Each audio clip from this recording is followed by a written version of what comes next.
ఇంకా మనం చూడగలిగితే మూడో మాటకు చూస్తే నిందలు వేసారండి, అయిపోయిందండి. నిందలు వేశారు, ఓకే, అక్కడితో అయిపోయింది. మూడో వచనం మనం చూస్తే, మూడో మాట చూస్తే ఏ హానియు, 4వ వచనం చదువునానా, 4వ వచనం, ఆ దీపవాసులు ఆ జంతువు అతని చేతిని ఏనాడుట చూచినప్పుడు అంతకుడే సముద్రం తప్పించుకున్నాడు, కానీ ఇక్కడ తప్పించుకోలేకపోయాడు. చెప్పుకున్నారు. అతడైతే, ఈ మాట చాలా చాలా జాగ్రత్తగా మీరు క్యాచ్ చేయాలి. అతడైతే అవిష జంతువును అగ్నిలో జాడించి, రైతలా మనం ఏం చేయాలంటే తెలుసా, మూడో మాటగా మనం జాడించాలి. రైతలా ఏం చేయాలి? సాతాను అంటే నేను అంటాను శత్రువు, సర్పం, పాముని ఎక్కువగా మీరు చూడండి. పాముని ప్రపంచంలో మానవుడిని పాడు చేసింది ఏంటంటే పాముని ఒక దైవసేవుడు చెప్పాడు, గూకులు కొడుతానంట, అసలు ప్రపంచాన్ని పాడు చేసింది పామునంట. అంతే కదా. ముందు ఆమె దగ్గరికి ఎవరు వెళ్ళారు? పామే కదా. పాము రూపంలో అంటే సాతానికి చోటిచ్చింది కూడా ఫస్ట్ ఆఫ్ ఆల్ పామే. కాబట్టి నేను అంటాను ప్రపంచాన్ని పాడు చేసిందంతా పామే. ఇప్పుడు ఈ పాము ఎలాడుతూ ఉంది పౌల చేతిలో ఏడాన్ని పట్టుకుని ఉంటుంది. పౌలట దాన్ని జాడించాడట. ప్రైజ్ ఎలా ఏం చేశాడంటే చెప్పండి, జాడించాడు. అందరూ ఇలా ఒకసారి జాడిందాం. దేన్ని జాడిందాం? పరిస్థితిని జాడిందాం, కష్టాలను జాడిందాం, బాధలను జాడిందాం, ఇబ్బందులను జాడిందాం, ఇష్ట సర్పాలను జాడిందాం. ఆమె ఎడిగి చెప్తాం, ఆమె జాడించే వారిగా ఉండాలి. వాళ్ళు నిందలేశారు, అయినా సరే పౌలకి ఏం అనుకోలేదు, జాడించుడు నేర్చుకున్నాడు. పౌలు అంటే ఎప్పుడైతే జాడించాడో ఆ పాము మళ్ళా అగ్నిలో పడిందట. ఆ పాము పడిపోయిన తర్వాత పౌలు ఏమవుతాడో అని చూస్తున్నాడట. చూడండి, కొంతమంది మనుషులు మనం చూస్తుంటుంటారు, వీడు ఏమవుతాడా. చదవండి, ఆ మాట చదవండి, చాలా ఒంటరిగా ఉంటుంది. ఏ హానియు పొందలేదు. చూసారండి, ఈ మలిక్తి దీపవాసులు ఏం చేస్తున్నారు? పౌలు ఏమవుతున్నాడో, ఆ విషసర్పం పట్టుకుంది, ఇంకా చచ్చిపోలేదేంటి, ఇంకా వాయలేదేంటి, ఇంకా చచ్చిపోలేదేంటి. దేవుని స్తోత్రంగా. కొంతమంది ప్రజలు కూడా మనల్ని ఇలాగే చూస్తారండి. ఇప్పుడు ఇంకెన్ని రోజులు బతుకుతారో, నువ్వు బేగా చచ్చిపోవచ్చు కదా. ఏమిటి మనం చూస్తూ ఉంటుంటారు. మనకి ఇష్టం లేని వారు చూస్తారు, మన శత్రువులు చూస్తారు. సాతాను అంటాడు, ఇంకెంతగా నువ్వు భక్తి చేస్తావు, ఇదిగో భక్తిని విడిచిపెట్టి పాపము చేసి చచ్చిపోన్నట్లుగా చెప్తాడు. అందుకని వాక్యం చెప్తుంది, పౌలట ఆ యొక్క జాడించిన తదుపరి ఏ హానియు పొందలేదట. ఈ యొక్క మలితి దీపవాసులు కనిపెడుతున్నారు. మొక్కము గాని చెయ్యి గాని వాయలేదట. ఆమె ఏం చేయలేదట? వాకు అనేది రాలేదట. వాళ్ళు ఇంకా వాకు రాలేదు కదా, లోపల పని చేస్తున్నామో ఇస్తుందని అనుకుంటారండి వీళ్ళు. స్తోత్రం గారు విషయం ఇంకా లోపల పని చేస్తుందేమో. బ్రహ్మ ఒకసారి లోపల పని చేస్తున్నామో ఇష్టం, కానీ ఇంకా పడిపోడేటి ఈ మనిషి, ఒకసారి పైకి ఇంకా పడిపోడేటి ఈ మనిషి, ఇంకా పడిపోలేదంటే ఈ మనిషి, ఇది వాయలేదంటే చెయ్యి అని చూస్తున్నారట. చెయ్యి వాయలేదు, మనిషి కూడా పడిపోలేదు. ప్రైజ్ ఎలా. చూడండి, ఆ మాటకి ఇంకొక మాట చూద్దాం. మార్కు సువార్తేనా? Thank you Lord. మార్కు సువార్త 16:18 పాములను ఎత్తు పట్టుకొందురు. అందరూ ఈ మాట చెప్పండి, పాములను ఎత్తి పట్టుకొందురు. పట్టుకో, పాములను ఎత్తి పట్టుకొందురు. ఎవరు? భక్తులు. స్తోత్రం కలుగుగాక. నేనంటాను, భక్తు పనులు అయితే మనందరం కూడా పాము లాంటి మనుషులను ఎత్తి పట్టుకుందముగాక. మార్కు సువార్తలో ప్రభు చెప్తున్నాడు, పాములను ఎత్తి పట్టుకుంటారు. మరణకరమైనది ఏది తాగినా వారికి హాని చేయను. రోగుల మీద చేతులు ఉంచగా వారు స్వస్థత నందుదురు. నమ్మితే గట్టిగా చప్పలు కొడుతూ మన మహిమ. అంటే వాక్యం చెప్తుంది, వారు పాములను ఎత్తు పట్టుకుంటారు. ఎందుకని? పాములు భక్తిలో ఉన్నాడు, ఆత్మలో ఉన్నాడు, ఆత్మ నడిపింపులో ఉన్నాడు.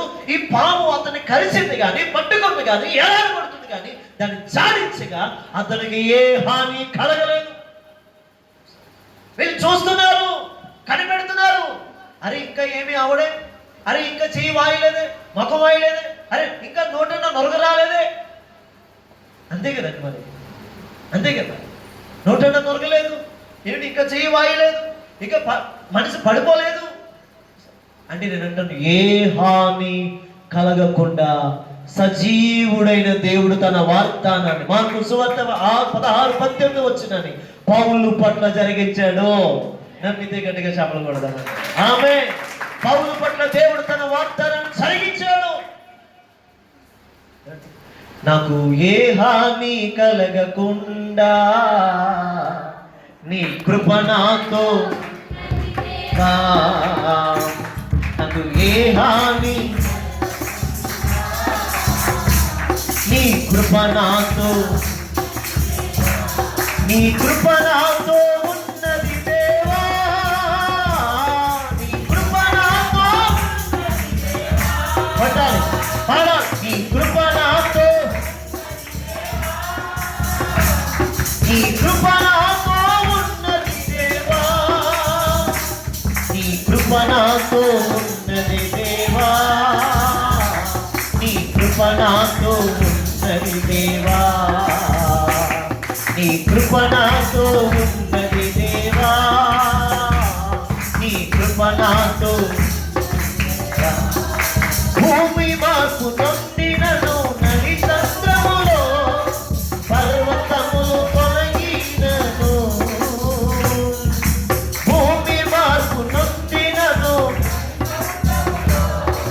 పర్వతములు మునిగినను. నాకు ఏ హాని కలగకుండా నీ కృప నాతో. విశ్వాసంతో పడదా. నాకు ఏ హాని, నీ కృప నాతో ఉన్నది దేవా. వ్యాధి లేని జీవితము నాకిచ్చుటకై వ్యాధిగ్రస్తునిగా మారితివా. వ్యాధి లేని జీవితము నాకిచ్చుటకై వ్యాధిగ్రస్తునిగా మారితివా. నాకు ఏ హాని కలగకుండా నీ కృప నాతో, నీ కృప నాతో, నీ కృప నాతో ఉన్నది దేవా, నీ కృప నాతో ఉన్నది దేవా,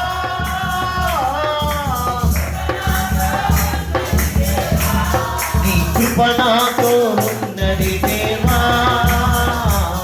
నీ కృప నాతో ఉన్నది దేవా, నీ కృప నాతో ఉన్నది దేవా, నీ కృప నాతో ఉన్నది దేవా, నీ కృప నాతో ఉన్నది దేవా, నీ కృప నాతో, నీ కృప నాతో ఉన్నది దేవా, నీ కృప నాతో ఉన్నది దేవా. హల్లెలూయా. ఏ హాని కలగదు. మూడో మాట ఏంటంటే, నిన్న లేచినా సరే, ఎలాంటి పరిస్థితుల్లో ఉన్నా సరే, సర్పములు మన మధ్యలో ఉన్నా సరే, సర్పము లాంటి మనుషుల మధ్యలో మనం ఉన్నా సరే, ఏ హాని కలగదు. ఏ హాని కలగదు. మనకు తెలిసిన బిడ్డ, మన చర్చలో బిడ్డ తబితను ఒక సహోదరి ఈరోజు రాలేదు. వాళ్ళకి ఇల్లు లేదు ఒకప్పుడు. ఆ సహోదరి పెద్ద పాస్టర్ గారి ఇంటి దగ్గర చిన్న పాకులో ఉండేవారు. ఆ పాకులో పాపం చుట్టూ కూడా ఒక గ్రీన్ క్లాత్ ఉంటుంది కదా, ఆ గ్రీన్ క్లాత్ కట్టుకున్నారు. ఈ గ్రీన్ క్లాత్ కట్టుకుంటూ పాపం జీవిస్తున్నారు, జరుగుతుంది. ప్రార్థన చేస్తున్నాను, వెళ్ళినప్పుడల్లా నేను ప్రార్థన చేయడం, ఆ బిడ్డలు చేయించుకోవడం జరుగుతుంది. అయితే అనుకోకుండా పాము వచ్చేసి ఏంటండి ఆ కర్రల మధ్యలో, అంటే పాకలో ఉండిపోయిందండి. ఎన్నో పాములు, 1, 2 కాదు, మళ్ళీ పెద్ద పెద్ద పాములు. ఒకసారి అనుకోకుండా నేను వెళ్ళి చూద్దాం, పెద్ద పాము ఎంత పొడవుందంటే నిజంగా 2 బార్లు పొడవుందండి. పెద్ద పాము నిజంగా. ఆ బిడ్డలకి 3 ఉంటారు ఆ ఇంట్లో. నేను అంటున్నాను, దైవ సేవకుడు ప్రార్థన, సంఘం ప్రార్థన, ఆ బిడ్డలు చిన్నగా విశ్వసించారు. మాకేమీ లేదు, నీవే దిక్కయ్యా, మమ్మల్ని కాపాడేవాడు నీవే అని ఆశించిందంటే ఆ బిడ్డ. అప్పటికే ఆ బిడ్డ బలహీనంగా ఉంటుంది. ఆ బిడ్డకి దేవుడు పాముల నుంచి కాపాడాడు. ఆమె భయంకరమైన పరిస్థితులు, పాములు వచ్చేసి పాకలో ఉండి ఏంటంటే చుట్టుపక్కల ఉండి ఏంటి ఒక్కొక్క సమయంలో పెద్ద పాస్టర్ గారి ఇంటి దగ్గర ఆ చుట్టూ గోడలు కట్టక ముందు ఏంటి మా చిన్న పిల్లలిద్దరు కూడా చిన్నవాళ్ళు అనమాట. ఆ టైంలో అనుకోకుండా రేకేసేసి గ్రీన్ క్లాత్ కట్టేసి వదిలేసాం. ఆ గ్రీన్ క్లాత్ మీద నుంచి పైన చూస్తుంది పాము ఇలాగా. గ్యాస్ బండ్ ఉంది, పక్కనేమో బల్ల ఉంది. గ్యాస్ బండ్కి బల్లకి పాస్టర్ గారు ఇలా ఉంటూ వండుతున్నారు అనమాట. ఈ పక్క నుంచి పైనుంచి చూస్తుంది గ్రీన్ క్లాత్ మీద ఇలాగా పాము. వెంటనే నాకు భయం వేసింది. ముందు ఆవిడకి నాకు భయం వేసింది. ఎన్నోసార్లు ఆ పాముల పరిస్థితి నుంచి దేవుడు తప్పించాడు. గట్టిగా స్తోత్రం చెబుదా. నేను విష సర్పములు, ఇది ఒకటి కాదు, విష సర్పములు అంటే మనుషుల మధ్య కూడా ఏ హాని కలగకుండా ఆయన నిన్ను కాపాడగలడు. విష సర్పములు అంటే మనుషులు ఉంటారు, వారి మధ్య కూడా దేవుడు మనల్ని కాపాడగలడు. బంధువులే ఉంటారు, కొన్నిసార్లు విషయం లోపల ఏదో పెట్టుకుంటారు, లోపల ఏదో పెట్టుకుని మాట్లాడుతుంటారు, విష సర్పంలాగా ఉంటారు వారు. అయినా సరే దేవుడు వారి నుంచి కూడా మనల్ని కాపాడుతాడట. Praise the lord. అందుకని యెషయా అంటాడు, పర్వతాలు మెట్టలు దద్దరిల్లినా నా కృప నిన్ను విడిచిపోదు. కాపాడడానికి నా కృప ఉంది, హాని కలగకుండా ఉండడానికి నా కృప ఉంది. అందుకని 91 కీర్తనలు అనుకుంటాడు, 10,000 మంది 1000 మంది నీ కుడి పక్కన ఎడమ పక్కన పడిపోయినా సరే ఆయన కృప మనకు తోడుగా ఉంది కనుక ఏ హానియు కలగదు. ఏ హాని కలగకుండా ఆయన నిన్ను కాపాడడానికి సమర్థుడు. ఆమేన్. పక్క వర్తిలో కొట్టి చెప్పండి, ఆయన నిన్ను కాపాడడానికి సమర్థుడు. గట్టిగా చెప్పండి, ఆయన నిన్ను కాపాడడానికి సమర్థుడు. ఆమేన్. ఆయన మనల్ని కాపాడడానికి సమర్థుడు. ఏంటి, ఒకరోజు మేము ఆన్లైన్ ప్రేయర్కి వెళ్తున్నాం. ఆన్లైన్ ప్రేయర్కి వెళ్తుంటే కార్ తీసుకున్న రోజు అది. ఆ రోజే కార్ తీసుకోవడం, ఆ రోజే ఆన్లైన్ ప్రేయర్కి వెళ్తాం. త్వరగా మేము కార్ తీసుకుని వెళ్తున్నాం. వ్యాన్ మీద ఆల్రెడీ సూర్య బ్రదర్ వాళ్ళు వెళ్ళిపోతున్నారు. సామలకోట రూట్లో ఆ వంతుని ఎలా ఉందంటే కొద్దిగా డిఫరెంట్గా ఉంది. నాకు కొద్దిగా కారు అనుభవం పెద్దగా లేదు అప్పటికి. ఏదో పట్టుదలగా, ప్రభా నేను వెళ్ళాలి, ఆసక్తికి వెళ్ళాలి, ఎవరూ లేరు డ్రైవర్స్, నాయన సహాయం చేయని ప్రభు అని ప్రార్థన చేసుకుంటే ఆ కారులో 7 ఎక్కించుకున్నానండి. స్తోత్రకరునిగా ఆ చిన్న కారులో 7 ఎక్కించుకోండి. పాస్టర్ ఒక పక్క నుంచి అక్కడ దాకా బాగానే ఉన్నారు వీళ్ళందరూ. అక్కడికి వెళ్ళిన తర్వాత థర్డ్ గేర్లో ఉండిపోయింది అది. నాకు తెలియదు థర్డ్ గేర్లో ఎక్కేద్దామని చెప్పేసి యాక్సిడెంట్ అవుతుంటే ఎక్కదే. వెనక్కు చేతున్న కారు ఇక హ్యాండ్ బ్రేక్ లాగాను. వీళ్ళందరూ బాబోయ్ అంటున్నారు ఒక పక్కన. మా అమ్మగారు ఒక పక్కన భయం, బాబు ఇదేంటి బాబు కొత్త కారు బాబోయ్ అంటున్నారు మా అమ్మగారు. పాస్టర్ గారు అయితే స్తోత్రం స్తోత్రం స్తోత్రం అంటున్నారు లోపల నుంచి. ఇంక భయం. ఇంకందరిని హ్యాండ్ గేర్ లాగి ఒక పక్కన వెనకాల బండ్లు చెప్తాయి, మా కారుని ఫాలో అయిపోయి ఇంకేం చేయాలి తెలియని పరిస్థితి. ప్రభా అనుకున్నాను ఒక్కసారిగా, మమ్మల్ని కాపాడు ప్రభు అని చెప్పేసి ఒక్కసారిగా హ్యాండ్ బ్రేక్ లాగి ఇంక యాక్సిడెంట్ గట్టిగా ఇచ్చి ఫస్ట్ గేర్ వేసేసరికి వెనక్కిపోతుందండి. ఇంకా వెంటనే ఇంకా నేను ఆ రోజే మా కారుకి నేను శ్రమ కలిగి చేశాను. స్తోత్రకరునిగా ఇంకా ఇంజిన్ అరిసేసిందండి బాబు, పొగలు తప్పుకోలేదు. ఇంక ఇంజిన్ గట్టిగా ఇచ్చేసరికి అలాగా అప్పెక్కేసి అలా ముందుకెళ్ళిపోయి ఉండే. గట్టిగా స్తోత్రం చెప్పండి. నేను హాని కలగకుండా, రాకపోకల్లో హాని కలగకుండా ఆయన కాపాడగలడు. కొన్నిసార్లు మనకు తెలియదు ఆ పరిస్థితులు ఎలా ఉంటాయో, కానీ దేవుడు హాని ఉందని తెలుసు. ఆయనే మనకి గమ్యానికి చేరుస్తాడు. గట్టిగా స్తోత్రం చెబుదాం. హల్లెలూయా.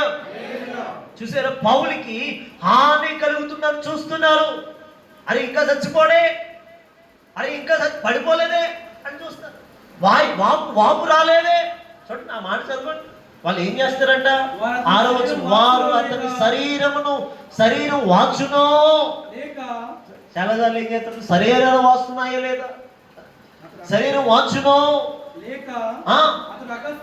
అకస్మాత్తుగా పడి సచ్చునో. ఏం చేస్తారు వీళ్ళందరూ, ఏం చేస్తారు చెప్పండి.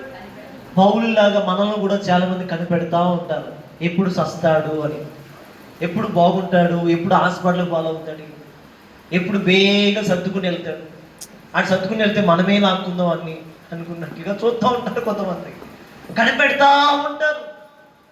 నేను అన్నాను కనిపెట్టారండి, కనిపెట్టినా సరే పౌలుకి ఏ హాని కలగలేదు. నేను అన్నాను ఏ హాని కలగదు. మూడో మాట ఏంటంటే మన దేవుడు మనకి ఏ హాని కలగనివ్వడు. ఆమె మనముగా హాని చేసుకోలేమో కానీ ఒక్కసారి నువ్వు ఆయనకు మనసిచ్చి హృదయం ఇచ్చి చేతులెత్తి ప్రార్థన చేస్తే ఏ రోజు కూడా నీకు హాని కలగనివ్వడు. హాని కలగనివ్వడు ఆయన, హాని కలగనివ్వడు. చూడండి హాని కలిగజేశాడండి, కలగనివ్వడు. కాబట్టి నేను అంటాను హాని కలగనివ్వడు. భక్తుడైన పౌలుకి హాని కలగలేదు. అందుకనే నేను అంటాను వ్యాధి లేని జీవితం మనకి ఇవ్వడానికి వ్యాధిగ్రస్తుడుగా ఆయన మారిపోయాడు. అందుకని అంటే ఏ హాని కలగకుండా ఉండడం కోసమే ఆయన వ్యాధిగ్రస్తుడిగా మారాడు. నేను అంటాను హాని కలగదు నీ ఇంటికి. పక్కన చెప్పండి హాని కలగదు నీ ఇంటికి, కలగదు హాని నీ వ్యాపారానికి, కలగదు హాని నీ చదువుకు, కలగదు హాని నీ జాబుకి, కలగదు హాని నీ పనివాళ్ళకి, కలగదు హాని. ఆమేన్. నీ పిల్లలకు కూడా కలగదు హాని. కాబట్టి నేను అన్ని విషయములో మన దేవుడు హాని కలగకుండా కాపాడుతాడు. ఓకే, ఒకటి ఉపచారం చేయాలి, రెండు నిందలు వేయరాదు. ఎలా పడితే అలా మాట్లాడద్దు, నిందలు వేయరాదు. మూడోది ఏ హాని కలగకుండా పౌలుని కాపాడిన దేవుడు. నాలుగో మాటకు వద్దాం. నాలుగో మాట 6వ వచనం చదువుతాం. 6వ వచనంలోనే ఉంది. చెప్పి వరకు వెళ్ళిపోతే చాలా సేపు కనిపెట్టిన తర్వాత అతనికి ఏ హానియు కలగకుండా చూచి వారి అభిప్రాయాన్ని మార్చుకొని ఇతడు ఒక దేవత. ఏంటండి ఇతడు ఒక అంటే నేను అంటాను దేవత అనే మాటకి ఘనత. అందరూ చెప్పండి ఘనత. అందరూ చెప్పండి దేవత ఘనత. దేవత ఘనత అంటే దేవతలా చూస్తారు కదా కొంతమంది మనుషులు. ఎవరైనా ఇంటికి వస్తే దేవతలాగా చూస్తుంటారు. మరి నేను అంటాను దేవత. ఒకప్పుడు ఏం చేశారు ఇదే ప్రజలు, ఇదే మల్టీ ప్రజలు ఏం చేశారు, నరహంతకుడు. అక్కడ ఉంటుంది ఒక ఫుట్నోట్లో నరహంతకుడు అన్న దగ్గర 2వ లైన్లో చూస్తే నాయమతనని అని ఉంది కదా. నాయమతనని అనే మాటకి 2 అని ఉంది. ఆ 2 అనే మాటలో ఫుట్నోట్లో చూస్తే ధర్మదేవత అంటే ధర్మదేవత. సముద్రాన్ని ఈది వచ్చాడు కానీ ఇక్కడ వదలలేదురా. సముద్రాన్ని అంతా ఈది వచ్చాడు కానీ నేను అంటాను చాలా మందికి ఏదో అంటుంటారు, ఒక సామెత ఉంటుందండి, అన్ని తిరిగి వచ్చాడు ఇంట్లో ఏదో సన్యాసి ఏదో అంటుంటారు కదా. ఇంట్లో ఉందంట ప్రాణాపాయం అన్నట్లుగా. ఏమంటే అల్లి నోట్లో సని ఉందా? స్తోత్రం గారు. చూసారు. అందుకేనంటే వీళ్ళు ఏమంటున్నారంటే ఈ మనుషులు నరహంతకుడు అన్నారు. ఓకే, నరహంతకుడు అన్నారు. కింద వచ్చి చూస్తే నాయమతని అంటే ధర్మదేవత అతను చంపడానికి ఇష్టపడింది అన్నారు పాము పట్టుకోగానే. కానీ అదే ప్రజలు మళ్ళా హాని కలగకుండా ఉండడం చూసి, బ్రతకడం చూసి ఇతను ఏమన్నారు, ఇతడు నిజముగా దేవత. ఆమె ఎవరంటే ఇతడు దేవత. అంటే నేను అంటాను ఇప్పుడు దేవత అనే మాటకి ఏం పెట్టారు ఇక్కడ, న్యాయమతని అనే మాటకి ధర్మదేవత. అంటే నేను పౌలకి ఇప్పుడు ఏమి ఇచ్చారంటే వారు ఏ ధర్మదేవత చంపేసిందో, ఏ ధర్మదేవత చంపేసిందని చెప్పారో అదే ధర్మదేవతగా పౌలు మారిపోయాడు. మీకు అర్థమైందో లేదో నాకు తెలియదు కానీ వాళ్ళు దేవత చంపేసింది, దేవతే ఇతనికి మరణాన్ని కలుగు చేసిందని చెప్పారే, అదే దేవత స్థానంలో పౌలును పెట్టారు. నిందలు యేసులోలే మనల్ని మళ్ళా నిందలు వేసేవాడిని మళ్ళా మనల్ని మోసేవారుగా మారిపోతారు. ఆమేన్, ఆమేన్, ఆమేన్, ఆమేన్. గట్టిగా చెప్తాం ఆమేన్. నిందలు వేయనియండి, బాధపడద్దు. ఒక నింద అంట 1000 రూపాయలంట. స్తోత్రం గారు. ఒక భక్తుడు ఇలా అంటాడు, నింద చెప్పండి, నింద 100 కదా. నేనంట నింద 1000. ప్రైజ్ ఎలా? నింద 100 అంటే ఎన్ని నిందలే పడితే ఎన్ని వందలు వస్తాయండి. అదే 1000 అంటే ఎన్ని నిందలేస్తే దేనికి స్తోత్రం కదా. ఓ 10 నిందలు వేశారు అనుకోండి. ఇప్పుడు శివ బ్రదర్ మీద 10 నిందలు వేశారండి. ఎన్ని అవునట్టు? 10. నా మీద 100 నిందలు వేశారండి. ఎంత అవునట్టు? అబ్బా దేవునికి స్తోత్రం కలను కాక. ఇప్పుడు ద్వారకమ్మ గారి మీద ఒక 100 లక్షలు ఒక లక్ష నిందలు వేశారండి. ఎన్ని అయినట్టు అంటే దేవునికి స్తోత్రం కలను కాక. అంటే నింద 1000 రూపాయలు. అందులో చెప్పండి, నింద 1000. ఒక నింద 1000 రూపాయలుగా మారుతుంది. అంటే నేను అంటాను, నింద వేసిన వాళ్ళే పౌలుని దేవత అని పిలిచారు. నేను అంటాను, నింద వేసిన వాళ్ళే మనల్ని ఏమని పిలుస్తారంటే, ఒకరోజు ఇతడు ఘనుడు అని పిలుస్తారు, దేవత అని పిలుస్తారు, ఘనమైన స్థానము దేవుడు మనకి ఇస్తాడు. అంటే నిందలేశారు అన్నతమ్ములు. యేసేపు అన్నతమ్ములు ఏం చేశారు? నిందలేశారు. కానీ అదే అన్నదమ్ములు మళ్ళీ ఏం చేశారు? ఐగుప్తుకు వచ్చి వారి యొక్క ఆహారం కోసం ఐగుప్తుకు వచ్చిన తర్వాత యేసేపు తన తమ్ముడని గుర్తించి ఎరిగి అదే తమ్ముడిని మరలా రాచరికంగా ఎదుకుంటూ తన తండ్రికి దగ్గరికి, ఒగో మన తమ్ముడు వస్తున్నాడు, ఇదిగో మన భారాన్ని, ఇదిగో మన నిందలను తీసివేసే తమ్ముడు వస్తున్నాడని ఆ తమ్ముడిని యేసేపుని అన్న తమ్ములందరూ హెచ్చించడం మొదలు పెట్టారు. హల్లెలూయా. ఏ శత్రువులైతే దానియేలుని నిందలు వేశారో అదే శత్రువుల స్థానంలో రాజు ఆ స్థానంలో ఆ దేశమంతటి మీదకి కూడా మరలా దానియేలుకి ప్రధానమంత్రి స్థానాన్ని ఇచ్చాడు. అంటే నిందలు మనకు వస్తాయి, కానీ ఆ నిందలో కూడా దేవుడు మనకి ఘనతనివ్వబోతున్నాడు. ఆమేన్. చూడండి, పౌలుకి నిందలేశారు. ఆ ప్రజలే ఉపచారం చేశారు, మళ్ళీ ఆ ప్రజలే నిందలేశారు, ఆ ప్రజలే చెప్పండి హాని కలుగుతుందని చూశారు, కానీ హాని కలగలేదు. కానీ ఆ ప్రజలే మళ్ళా పౌలుని దేవత అని పిలుస్తున్నారు. ఆమేన్. ఈరోజు నేను అంటాను, ఈ స్థాయికి మనం ఎదుగుదాము గాక. ఏ స్థాయికి వస్తారు మీరు చెప్పండి? ఏ స్థాయికి రావాలి మనం? నిందలన్నీ తొలగిపోయి మనల్ని మోసేవారుగా మారిపోతాము గాక. ఆ మాట నాకు చాలా ఇష్టంగా మారిపోయిందండి. ఇది ధ్యానం చేస్తున్నప్పుడు, ఈ వాక్యాన్ని ధ్యానం చేస్తున్నప్పుడు చూడండి, ఏ హానియు కలగకుండా చూసి వారి అభిప్రాయాన్ని ఏం చేశారట? మార్చుకున్నారట. నేను అంటాను, ఈరోజు మన పట్ల ఎవరైతే అభిప్రాయాలు బ్యాడ్గా ఉన్నాయో, ఒకవేళ నేనంటే నిందలు వేశారో, ఒకవేళ మనల్ని బాధ పెట్టారో, ఒకవేళ మనం కొట్టారో, ఒకవేళ మనం తిట్టారో, ఒకవేళ ఏ స్థాయిలో మనం చూచారో, ఒకవేళ చిన్నగా చూసినా సరే ఒకరోజు వారి అభిప్రాయాలన్నీ మారబోతున్నాయి. మన దేవుడు మన పక్షంగా ఉండి మన అభిప్రాయాలన్నీ మార్చబోతున్నాడు. మన దేవుడు మన పక్షంగా ఉండి వారు మన పట్ల కలిగి ఉన్న అభిప్రాయాలను మార్చి ఒక దేవతగా, దేవుడుగా, ఒక గరుడుగా నిన్ను చూసే రోజులు రాబోతున్నాయి. అందుకే పౌలు వారి మధ్య ఒక దేవతగా పిలువబడ్డాడు. ఆమేన్. చదవండి, ఆ మాట కూడా కొన్ని మాటలు చదువుతాం. రండి, ఒక్కసారి రండి, ఈ మాటకి వెళ్తాం. అపోస్తుల కార్యములు 14వ అధ్యాయం 11 నుంచి 18 వచనం చదవండి. జన సమూహములు పౌలు చేసిన దాన్ని చూచి లుకేయోనియ భాషలో దేవతలు మనుష్య రూపము దాల్చి, అదిగో దేవతలు వారు అంటున్నారు, దేవతలంట మనుష్య రూపాన్ని దాల్చి మన యొద్దకు దిగి వచ్చి ఉన్నారని తెలుసుకుని బర్నబాకు ఇదిగో బర్నబాకు ఏం పేరు పెట్టారంట? ఏమిటి? ఆ దేవతల పేర్లు పెడతారండి. స్తోత్రం కలుగునుగా. నేను మన దేవతగా పిలిపించుకున్నా కానీ ఆ దేవతల పేర్లు మనకు వద్దును, నశించును గాక. ఆమేన్. హల్లెలూయా. ఏమిటి వాళ్ళు అనుకుంటున్నారు? ఆ ప్రజలు అనుకుంటున్నారు వీళ్ళు నిజంగా దేవతలు ఇదిగో శరీర ఆకారంలో దిగి వచ్చారని. పౌలు కంట బర్నబా కంట ఏమని పెట్టారట? ధూపతి అనియు. పౌలు ముఖ్య ప్రసంగికుడిగా ఉన్నందున హెర్మే అని పేరు పెట్టారు. పూజారి ఎడ్లను పూదండలను తీసుకొని వచ్చి సమూహంతో కలిసి బలి అర్పించుకోవాలని ఉండెను. ఎవరికండి బలి? స్తోత్రం గారు గాక. యేసు నామములో ఇది మనకు నశించును గాక.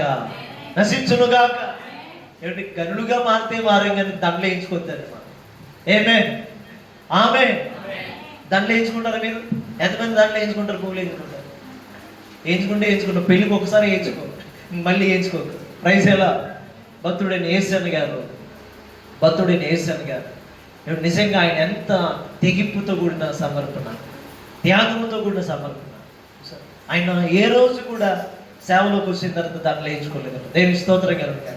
అది మాకు కూడా నశించును గాక. బలవంతంగా వేసేస్తారండి మీకు లాంటి వాళ్ళు చాలాసార్లు. అలాంటి తెగింపుకి మేము రాజీ పడకుండా ఉందుము గాక. ఆమె శ్యామశిష్టి గారు మనకి దండలు వేయించుకోవద్దు, దండలాగా మనం మారిపోదాం. ఆమె చిన్నప్పుడు కొటేషన్లు ఎక్కువ రాసేవారు. ఏంటంటే పువ్వులేమో ఎక్కడ ఉండాలంటే చెప్పండి, ఆయన పాదాల దగ్గర ఉండాలండి. కొటేషన్స్. నేనంటాను మనం ఒక పువ్వులాగా దేవుడు పాదాలు పుట్టుకునేవారుగా మారిపోదుము గాక. నేనంటాను ఇక్కడ ఆ మాట చదవండి, ఇంకా చదవండి. పౌలు కంటే ముఖ్య ప్రసంగికుడు కనుక పౌలు హెర్మే అని పేరు పెట్టారు. ఎదురుగా ఉన్న ద్విపతి యొక్క పూజారి ఎడ్లను పూదండలను తీసుకుని వచ్చి సమూహంతో కలిసి బలి అర్పించవలెను ఉండెను. అపోస్తలుడైన బర్నబాయు పౌలుయు ఈ సంగతి తెలుసుకొని ఈ సంగతులు తెలుసుకొని వారి వస్త్రాలు చింపుకొని సమూహంలో చొరబడి అయ్యలారా. ఒక్కసారి మనకి ఈ మాట రావాలి. ఒకవేళ ఎక్కడైనా మనకి ఘనత వస్తే, ఒకవేళ ఎక్కడైనా మనకి మెప్పు కలిగితే, నేనంటాను వినయము గలవాడు ఎప్పుడు విరిగి నలిగిన వాడు ఎప్పుడు అణిగి మనకి ఉన్నట్లుగానే నిశ్చయముగా ఆయన మన మీద కనుదృష్టి ఉంచాలంటే విరిగి నలిగిన వారిగా మనం ఉండాలి. దీని మనసుకులే ఆయన చేతి కింద, బలిష్టమైన చేతి కింద మనం ఉండి ఎన్నడూ గర్వించకుండా, ఒకవేళ ఘనత వచ్చినా సరే గర్వించకూడదు, పేరు వచ్చినా సరే గర్వించకూడదు, మంచి భాగ్యం ఇచ్చినా సరే గర్వించకూడదు. మనం ఏ స్థాయికి రావాలంటే అయ్యలారా, స్తోత్రం కలుగును గాక. చదువు ఆ మాట చదువు. అయ్యలారా మీరెందుకు ఇలా చేస్తున్నారు?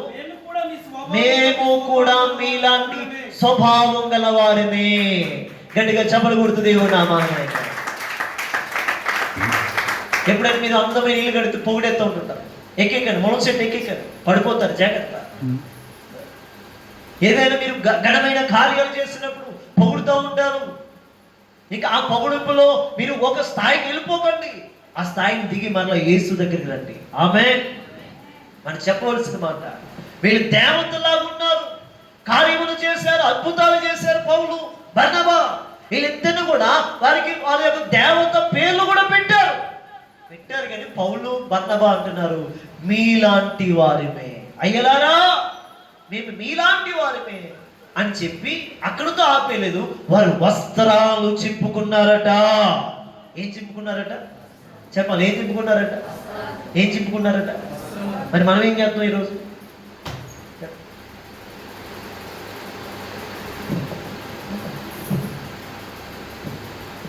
బాగున్నా? మనం ఏం చేస్తామండి? ఘనమైన అవార్డు అందుకునే ముందు మనం ఏం చేస్తాం చెప్పండి? అంటే అవార్డు ఇచ్చే ముందు మనం ఏం చేస్తాం చెప్పండి?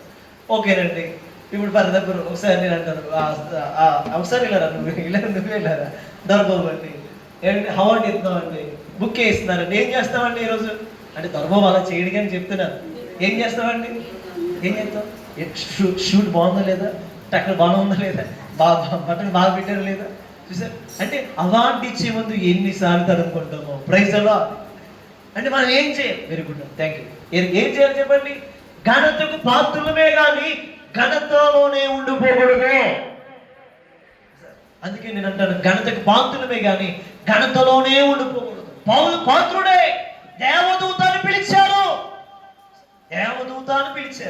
కానీ దేవదూతలో మారిపోలేదు. అక్కడ ఇంకా అక్కడితో ఆగిపోలేదు పౌలు. ఆ స్థాయిని మరిచి ఆ బిడ్డలందరినీ ఆదరించాడట. గట్టిగా చప్పలు కొడుతుంది ఉన్నాము అన్నమాట. ఆ బిడ్డని ఆదరించాడు. అయ్యలారా మేము మీలాంటి వారమే, మీలాంటి వారు, మాలో ఏమీ ప్రత్యేకత లేదు. ఇదిగో మనందరిలో కూడా మాలో ఉన్నవాడు ప్రత్యేకమైన వాడు. ఆ ప్రత్యేకమైన దేవుణ్ణి మీకు పరిచయం చేయడానికే వచ్చా.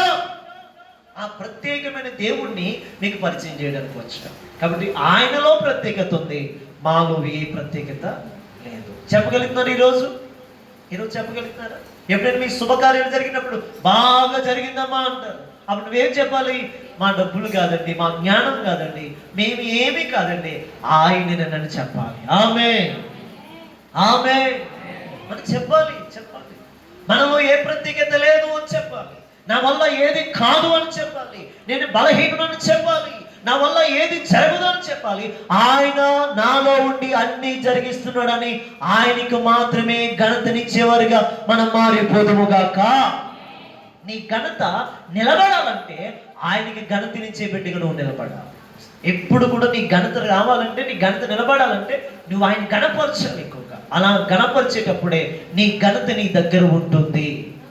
పౌలు దేవుడిని ఎక్కువ గణపరిచాడు కనుకనే పౌలుకి ఆ ఘనత చిరకాలము నిలిచిపోయింది. గట్టిగా స్తోత్రం చెబుదాం. కాబట్టి నేను అంటాను, ఒకటి ఉపచారం చేద్దాం. ఎప్పుడు దాకా? ఒకవేళ ఉపచారం చేయలేని మనసు నీకుందా, ఉపచారం చేద్దాం. మార్తలాగా ఉపచారం చేద్దాం. మెలితి ప్రజల్లాగా ఉపచారం చేద్దాం. 2, నిందలు వేయొద్దు, నిందలు కప్పేవారిగా మనం ఉందాం. ఏం చేద్దాం చెప్పండి? నిందలు వేయొద్దు, నిందలు కప్పు. ప్రేమ ఏం చేస్తుందంట చెప్పాలి సిస్టర్ గారు. ప్రేమ ఏం చేస్తుంది చెప్పాలి. ప్రేమ ఏం చేస్తుంది? గడిగా చెప్పాలి. ప్రేమ ఏం చేస్తుంది?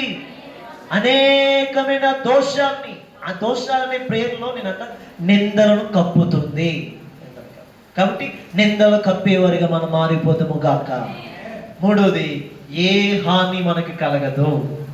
ఆమె కలుగుతుందా? ఏ హాని అయినా కలగదు. 4 ఏంటంటే ఆయన మనకి ఘనతనిస్తాడు. ఎక్కడైతే నిందలు పడ్డామో అక్కడే దేవుడు ఘనతనిస్తాడు. ఎక్కడైతే ఓడిపోయామో అక్కడే మనకి విజయం ఇస్తాడు. ఎక్కడైతే మన అపజయాలు చూచామో అక్కడే మనకి విజయాలు సమకూరుస్తాడు. కాబట్టి పౌలు అక్కడ దేవతగా మారాడు. కాబట్టి నేను అంటాను, ఆ మిలితి ప్రజలు పౌలుని ఘనపరిచారు, హెచ్చించారు. ఈరోజు అలాంటి ఘనత నీకు కావాలా?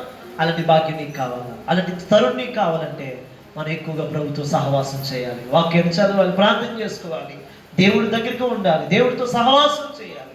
అలాంటి కృప దేవుడు మనందరికీ ఇచ్చునుగాక. తల ఉంచండి, ప్రార్థన చేసుకుందాం. ఎంతమందికి ఘనత కావాలి? ఎంతమందికి ఘనత